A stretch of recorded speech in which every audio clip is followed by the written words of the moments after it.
1 Coríntios 15, 58. Isso. Todos acharam? Sim. Amém?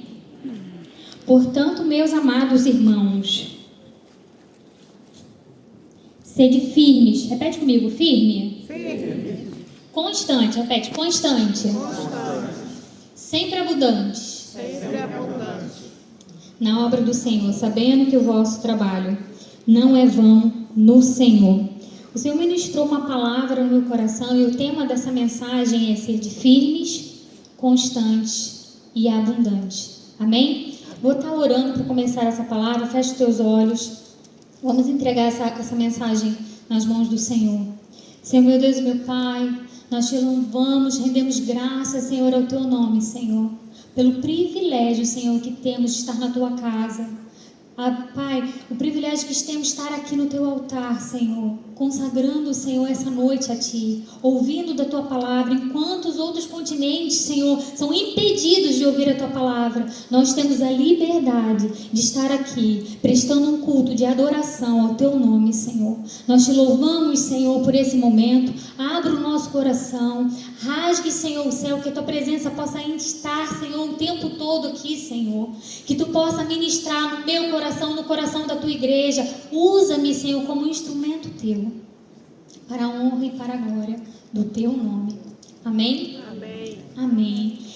E eu vou começar a falar essa palavra, foi o que eu falei, vai ser em 3 tópicos, vai ser firmes, constantes e abundantes. E eu vou começar a falar sobre ser firme.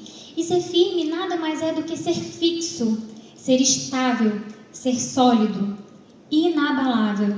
E nós temos esse Deus que é fixo, que é imutável, Ele não muda, Ele não varia, não é? Ele é o mesmo ontem, o mesmo hoje, sempre será. O nosso Deus não tem variação, Ele é firme. Nós cremos nesse Deus. E nós estamos vivendo em uma sociedade completamente relativista. Tudo é relativo, né? O relativismo, ele veio com uma filosofia, até procurei saber a raiz, né, dessa filosofia, e na verdade não existe uma raiz, porque eu estava lendo sobre o relativismo, e uma das coisas do relativismo que ele prega é que não existe uma verdade absoluta. Ele vai contra as verdades morais, ele vai contra tudo que a Bíblia vai falando. Então a gente já até sabe de onde vem essa origem, né? Acho que é muito claro que essa origem vem do mal, para implementar dúvida. Nada é absoluto, tudo é relativo, tudo depende. Só que eu e você temos uma verdade absoluta, amém? Amém. Lá em João 14, 16 vai dizer assim: eu sou o caminho, a verdade e a vida. Nós temos uma verdade absoluta, é Jesus Cristo. Ele não há variação. Então, eu e você, a gente tem que estar o quê? Firme no posicionamento.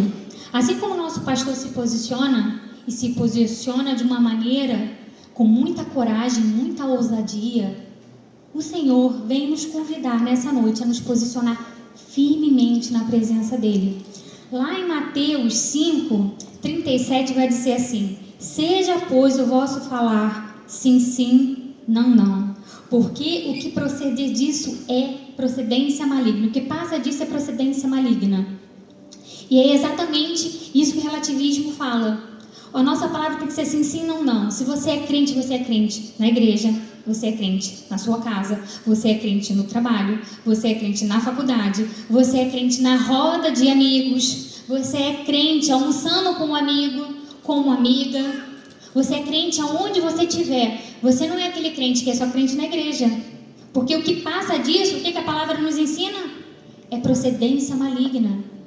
Então o relativismo é uma procedência maligna, porque ele relativiza, ou seja, você pode ser crente na igreja, mas lá fora você pode fazer o que você quiser. Mas não, nessa noite eu vim aqui para te falar: seja firme no seu posicionamento, seja firme no posicionamento com Deus, amém? Amém. Seja firme na liberdade de Deus. Gálatas vai dizer assim, olha, eu vou falar muitos versículos, gente, sabe por quê? A palavra de Deus, ela é eficaz, ela é mais penetrante que qualquer espada, é dele que vem a sabedoria, não vem de mim. Tudo que nós sabemos vem da palavra. Por isso que eu vou citar vários versículos nessa noite. Então esteja preparados. Amém? Gálatas 5:1 vai dizer assim: estais, pois, firmes na liberdade com que Cristo nos libertou, e não tornei a colocar-vos debaixo do jugo de servidão. Olha que coisa mais maravilhosa. Se você for liberto por Jesus, verdadeiramente você está livre. Então o medo, ele já não te escraviza mais. Você já não é mais escravo do medo. Você pode dizer assim: Cristo me libertou? Você já não é mais escravo do pecado. Cristo me libertou. Amém? Você já não é mais escravo da angústia, da mágoa que você carregava por anos e anos e anos. Mas não, quando você aceita Jesus, Ele te liberta desses jugos, sabe? Dessas algemas que te seguram, que você não consegue avançar. O pecado já não te domina mais. O medo já não te domina mais. Ele não te paralisa mais. Porque Cristo te libertou. Amém. Então, tome cuidado, porque o diabo, ele é sujo. Porque quando Cristo te liberta, Ele verdadeiramente te liberta. Mas o que Gálatas está aqui nos alertando? Sede firme na liberdade com que Deus te libertou. Não volta para o jugo da servidão. Porque vai chegar momentos da sua vida que o inimigo vai querer te aprisionar de novo naquele mesmo erro, naquele mesmo pecado, naquele mesmo medo, naquela mesma mágoa. O inimigo, ele vai querer te aprisionar novamente, dependendo de um clique. Sabe aqueles gatilhos na nossa vida, sabe, que pode desencadear alguma coisa? É nessas horas que o diabo, ele tá doido para te aprisionar de novo. Mas você vai lembrar que você vai se manter firme na liberdade de Deus. Tem até um hino, né? Firme, firme, firme nas promessas de... Não, esse é o outro. Era um outro. Agora eu já me esqueci, mas vai me lembrar daqui a pouco. Então, se você mantenha-se sempre alinhado ao que a palavra de Deus diz. Peraí, Cristo já me libertou. O medo já não me domina mais. A angústia, a mágoa, não me domina mais. Já lembrei qual era a música. Era a música das crianças. Porque assim, vai ter momentos que a gente vai entrar com mágoa, com dúvida no nosso coração. E aquilo vai querer fazer raiz de novo, vai querer se aprisionar você naquela raiz de angústia, de falta de perdão, de rancor, de raiva. E tem uma música das crianças que fala assim: quando o mal faz uma manchinha, eu sei muito bem quem pode me limpar. Então, quando a mágoa vier e querer sujar teu coração, querer te prender novamente, de novo, naquele rancor, naquela mágoa, você pede ao Senhor, aquele que limpa, que lava, que refrigera a tua alma, porque fala assim: olha, eu me mantenho firme, na liberdade que Cristo deu para mim. Amém? Amém. Se mantenha firme no seu propósito. Se manter firme no propósito é lembrar de Esther. É ou não é? Se você não lê o livro de Esther, eu te aconselho a sair daqui do culto. É um livro pequeno na Bíblia. E leia, porque é um livro que tem muitos ensinamentos para mim e para você. Esther, ela é órfã, ela é adotada pelo seu primo Mardoqueu. E o rei precisa de uma nova rainha. Ele faz um concurso de beleza e ela ganha aquele concurso, orientada sempre por seu primo Mardoqueu. O nome dela era Radassa, ele orienta assim: olha só, você é judia, é melhor você alterar seu nome. Escreve Esther, vai ficar mais bonito. E ela vai orientada por ele. E ela chega a ser rainha. E chega um momento onde o Senhor estava orquestrando tudo para aquele momento onde ela ia estar, onde ela tinha que se manter firme no propósito que Deus tinha colocado ela. Ela mesma não sabia que o Senhor estava no propósito daquilo ali, dela estar sendo rainha. E aí começa uma grande perseguição. E os judeus têm um risco muito grande de extermínio. E ela teme. Mas Mardoqueu, um homem com muita sabedoria, vai dizer uma coisa para ela. Esther 4:14. Abre aí, por favor. Esther 4:14. Porque se de todo te calares neste tempo, socorro e livramento de outra parte virá para os judeus. Olha que homem ousado. Ei, Esther, o propósito de livramento dos judeus não depende de você. Se você não se manter firme no propósito que o Senhor te colocou, o livramento não depende de você. Deus vai enviar outro e vai salvar o nosso povo. Mas ele vai dizer: mas tu e a casa de teu pai perecereis. E aí ele vai dar aquele clique nela. E quem sabe se é para tal tempo como este chegaste a este reino. Ei, Esther, será que não é no propósito de Deus te colocou no lugar que você colocou? Onde você está? Rainha? Será que não foi o Senhor que te colocou aí, do lado do rei, para através de você vir livramento para os judeus? E aí aquela palavra muda tudo na vida de Esther. Esther começa um reboliço. Ei, povo, começa a jejuar. Todo mundo, criança, homem, velho, mulher, todo mundo começa a jejuar. Dentro do palácio ela começa um outro reboliço. Olha, eu preciso de um banquete, eu preciso de comida, eu preciso que faça isso, faça aquilo outro. E ela vai se arrumar, ela vai vestir, ela vai se perfumar, ela vai se ornamentar com joias. Ela começa logo um movimento em prol daquilo. E ela fala: se eu tiver que morrer, eu vou morrer. Ela volta ao lugar do posicionamento, do propósito que o Senhor colocou ela naquele lugar. E eu vim aqui te dizer que eu não sei onde o Senhor te colocou. Talvez o Senhor te colocou no lugar onde você está hoje para um propósito. Se mantenha firme no seu propósito. Se você está como Esther e foi encaminhada por Deus para chegar naquele propósito e você ainda não sabe que o seu propósito é aquele, que o Senhor envia um Mardoqueu na sua vida, para ele chegar e falar assim: ei, te alinhe novamente na reta do propósito que o Senhor te chamou, do propósito que Ele tem para você. Se mantenha firme no que o Senhor tem colocado para você. Eu sei que não é fácil, porque toda vez que nós nos posicionamos, nós nos mantemos firmes, é difícil, porque vem uma fúria muito grande sobre as nossas vidas. Mas que o Senhor possa colocar um Mardoqueu na minha vida, que Ele possa colocar um Mardoqueu na sua vida, um homem sábio que te direcione no plano que o Senhor tem para você, amém?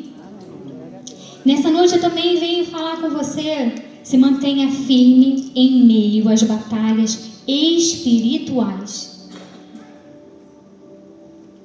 Minha pastora Antonieta Rosa, ela sempre ministrava sobre batalha espiritual. Ontem, quando eu estava estudando sobre batalha espiritual e fiquei a saber, foi assim um choque muito grande, porque ela sempre falava: batalha espiritual é coisa séria. E é mesmo. E ela sabia muito bem do que ela estava falando, porque ela tem muita propriedade no que ela fala. Ela ministrou imensos cursos e seminários de batalha espiritual. É muito sério.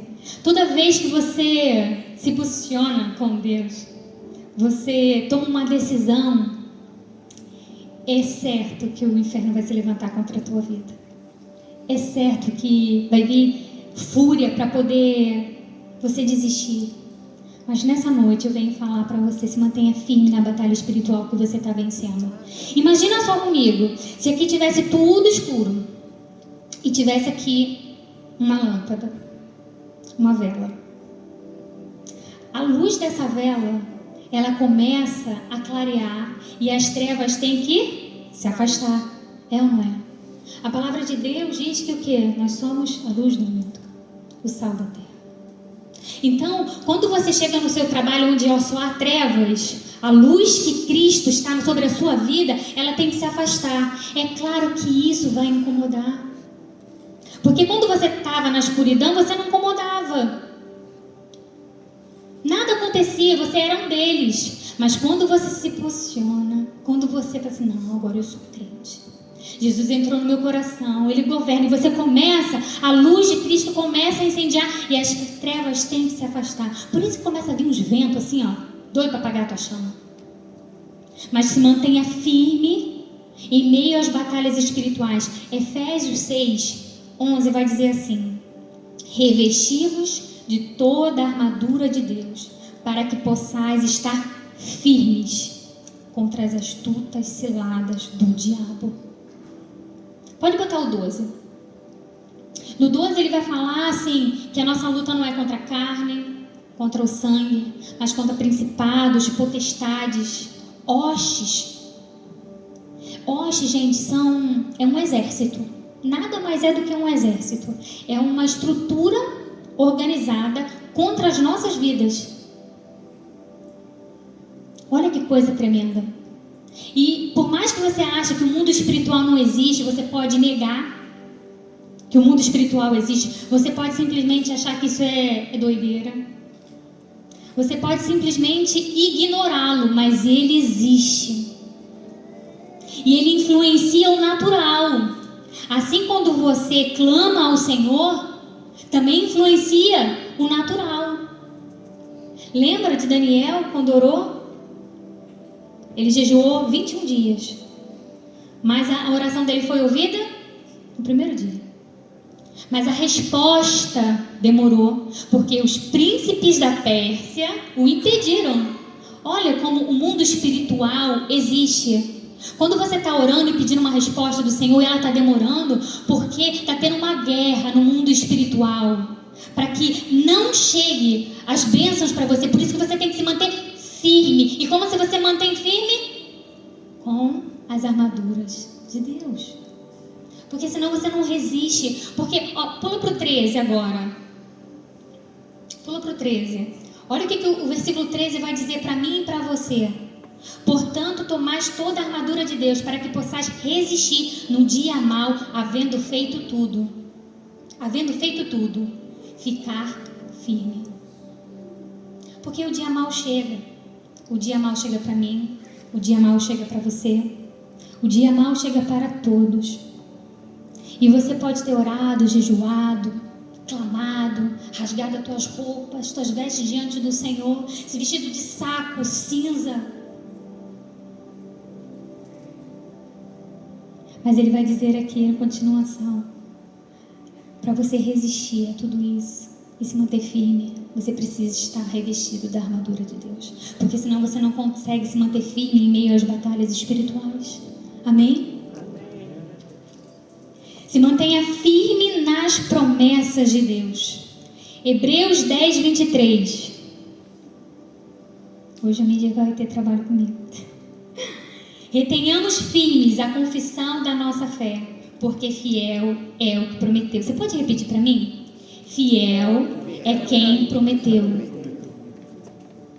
Se Deus te prometeu, Ele é fiel para cumprir. Mas você pode dizer assim, Bárbara, eu não tenho promessa de Deus não. Tem muito tempo que eu não ouço da boca de um profeta uma promessa vindo do Senhor, um eis que eu te digo, o Senhor manda te falar, eu vejo um rolo descendo do céu. Mas eu vim aqui nessa noite para te dizer que o Senhor usa a boca de profetas, mas também tem a palavra dele, que tem imensas promessas para a minha vida, para a tua vida, promessas, para você ter uma ideia, tem uma promessa para cada dia da nossa vida, e eu vim te lembrar que são algumas. Sabe o que o Senhor prometeu para mim e prometeu para você? Ele prometeu salvação. Amém. O Senhor me prometeu vida eterna, prometeu para você vida eterna. O Senhor prometeu perdão dos nossos pecados. Quando nós não merecíamos ser perdoados, Ele nos perdoou, é uma promessa. Você pode ter pecado, você se arrepende, há perdão para você. Ele prometeu o Espírito Santo, o Consolador. Porque Ele sabia que a partir do momento que Ele voltaria para o Pai, nós precisaríamos de consolo. Então todas as vezes que você precisar ser consolado, você tem aqui, olha, a promessa de Deus que você tem um consolo do Espírito Santo sobre a tua vida. O Senhor te prometeu provisão. O Senhor te prometeu, sabe o quê? Paz. A paz que excede todo o entendimento humano. Tu está passando uma luta danada, tu não está entendendo. As pessoas falam assim, mas como que ela se mantém assim tão... Aí, assim, eu já tinha escabelado, já tinha arrancado os cabelos da minha cabeça.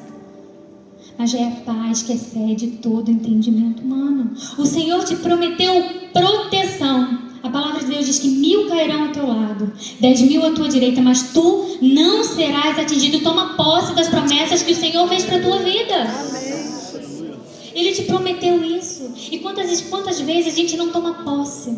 Sabe uma coisa que Deus prometeu? Está na palavra dele, para você dormir. Uma coisa simples, uma coisa boba. Você tem um sono reparador. A palavra de Deus vai dizer assim: em paz eu deitarei, em paz eu dormirei. Se você não está conseguindo dormir, é porque tem alguma coisa errada. Você não está tomando posse da promessa que o Senhor fez sobre a tua vida.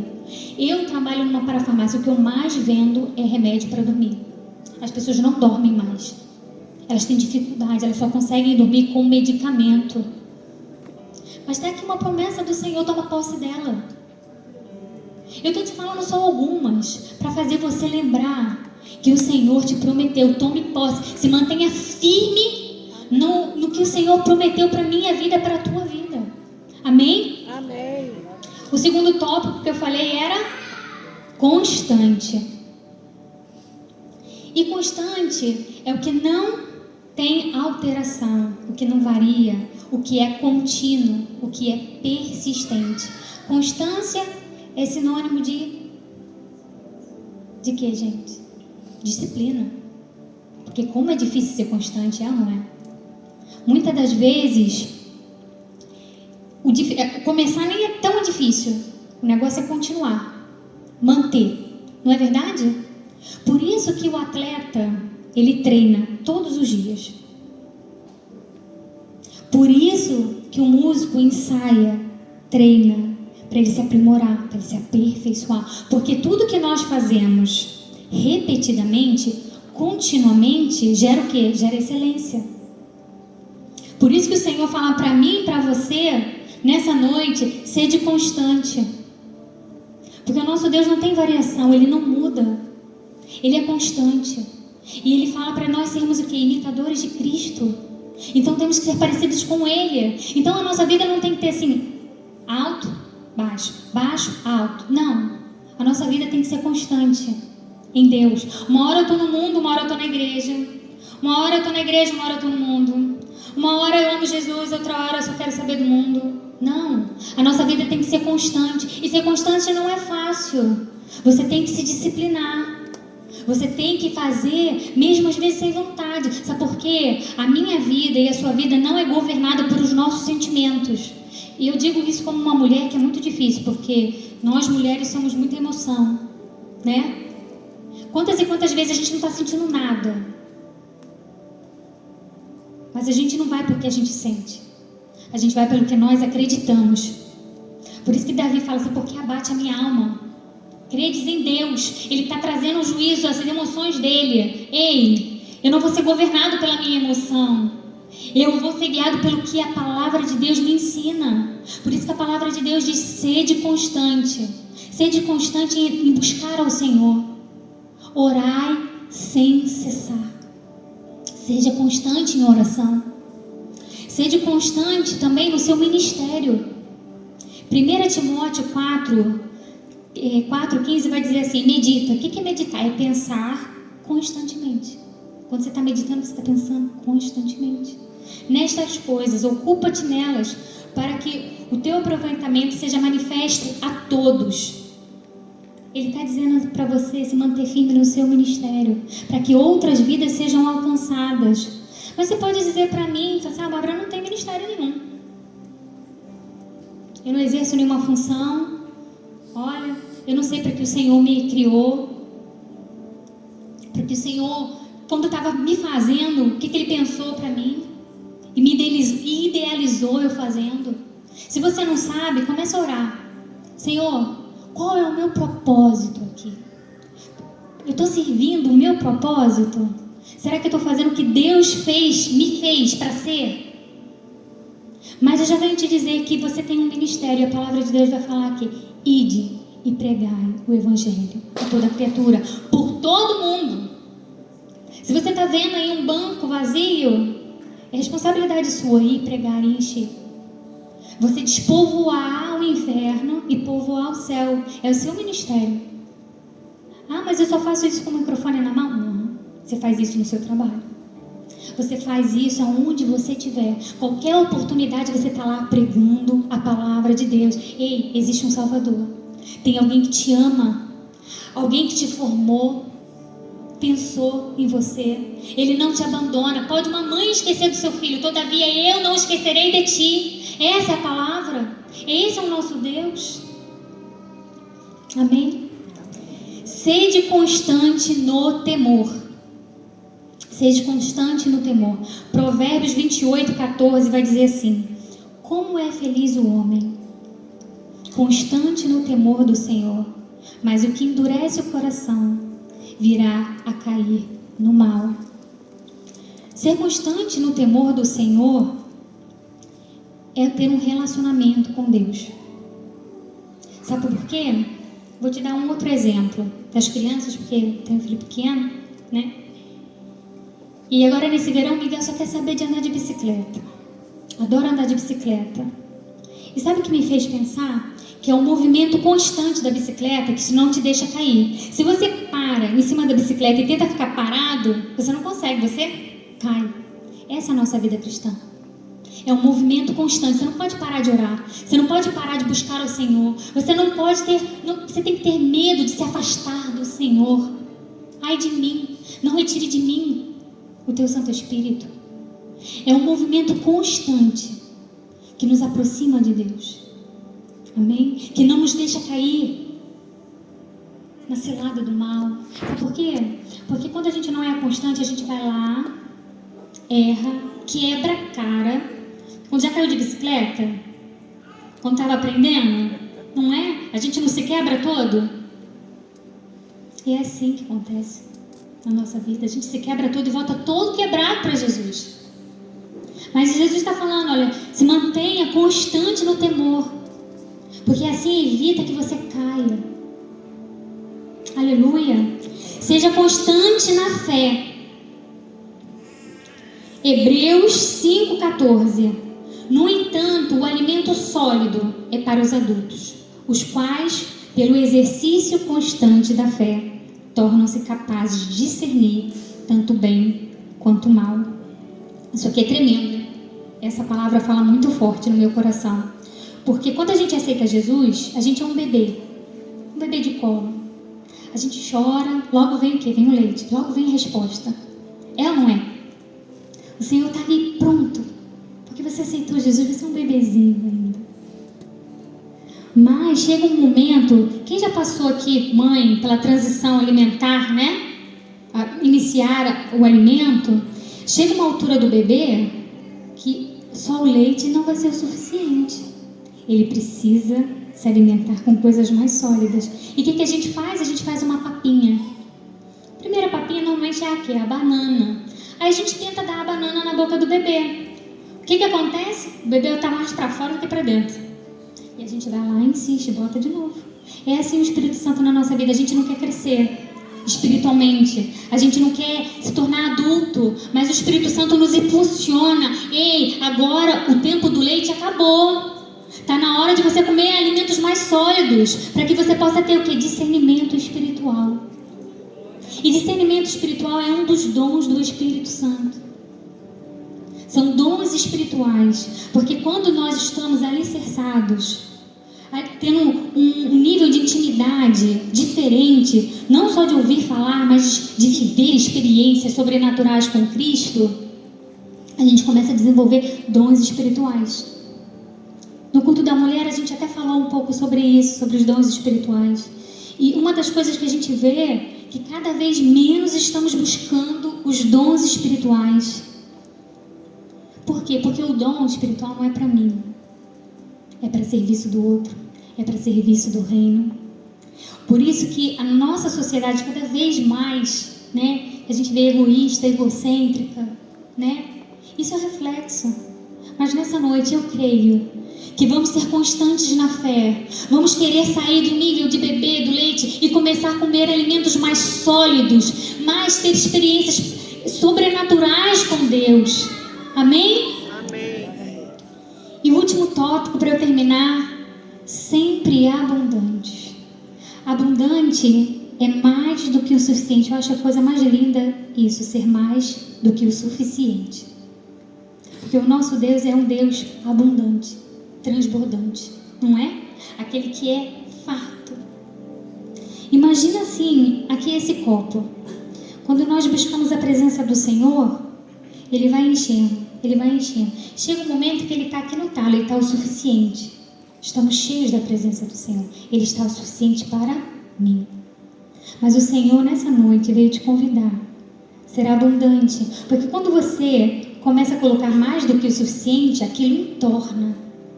E todos que estão à volta de você são capazes de sentir a presença de Deus. Sentir a transformação que Deus fez sobre a sua vida. Assim foi como Pedro. Um homem transbordante. Que ele transbordava tanto. Aquele homem transbordava tanto que a sombra dele curava. As pessoas se colocavam na passagem onde a sombra dele ia estar. Porque a unção que ele carregava não estava só para ele. Estava para quem estivesse perto. Você precisava só passar e a sombra dele curava. Que eu e você possamos ser abundantes. Ter uma vida cristã abundante. Amém? Em João 10 vai dizer assim: eu vim para que tenham vida e que tenham em abundância. O inimigo, ele quer roubar a alegria da nossa vida. Ele quer roubar tudo que o Senhor colocou para nós disponível. Mas em Deus temos uma vida abundante. Nós não vamos viver uma vida medíocre. Em Deus temos uma vida abundante. Aleluia. Teremos uma vida abundante em dons espirituais. Quando nós buscamos os dons, sejamos abundantes em alegria. Glória a Deus. Se você já reparou, cada vez mais a alegria está escassa. Cada vez mais a depressão governa a mente e o coração de muitos. Mas a palavra de Deus vai dizer assim no Salmo 16:11: na tua presença há abundância de alegrias. Aleluia. Alegria no plural.